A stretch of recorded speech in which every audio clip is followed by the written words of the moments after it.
মিয়ানমারের রাখাইনের মংডু শহর ঘিরে তুমুল লড়াই চলছে আবার। মাত্র এক সপ্তাহ বিরতি দিয়ে সোমবার 14 অক্টোবর ভোর থেকে সন্ধ্যা পর্যন্ত টানা বিস্ফোরণের বিকট শব্দ শুনতে পান টেকনাফ সীমান্তের মানুষ। সোমবার ভোর 4টা থেকে সন্ধ্যা 6টা পর্যন্ত টানা বিস্ফোরণের বিকট শব্দ শোনা যায়। মিয়ানমারের মংডু শহর কেন্দ্রিক চলছে এই গোলাগুলি। সারাদিন মিয়ানমারের আকাশে চলে যুদ্ধবিমান। এ থেকে ধারণা করা হচ্ছে যুদ্ধবিমান থেকে বোমাবর্ষণ, আরাকান আর্মির পাল্টা হামলা আবারও তীব্র হয়েছে। বাংলাদেশের সীমান্তবর্তী দেশ মিয়ানমারে প্রায় চলে নানান ঝামেলা, যার বড় প্রভাব পড়ে সীমান্তবর্তী এলাকাগুলোতে।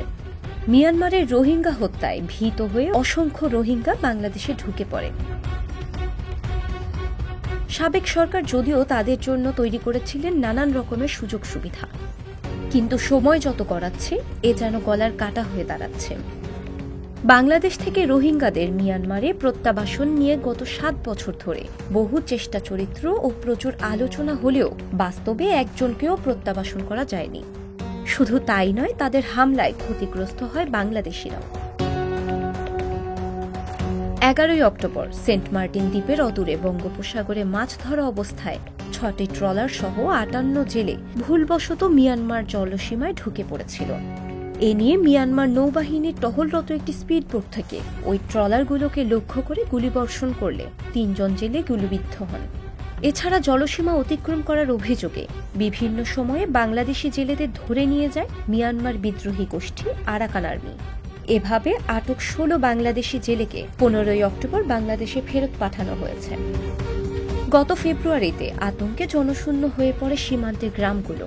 মিয়ানমারের বিদ্রোহী গোষ্ঠীর সাথে জান্তা বাহিনীর যুদ্ধে বাংলাদেশের অভ্যন্তরে এসে পড়া মর্টার শেলের আঘাতে প্রাণ যায় 2 জনের। এমন বহু নির্মম ঘটনা তুলে ধরা যায়। অল্প কিছুদিনের ব্যবধানে আবারও তাণ্ডব শুরুর আভাস পাওয়া যাচ্ছে বলে ভয়ে আছে দেশের সীমান্তবর্তী মানুষেরা।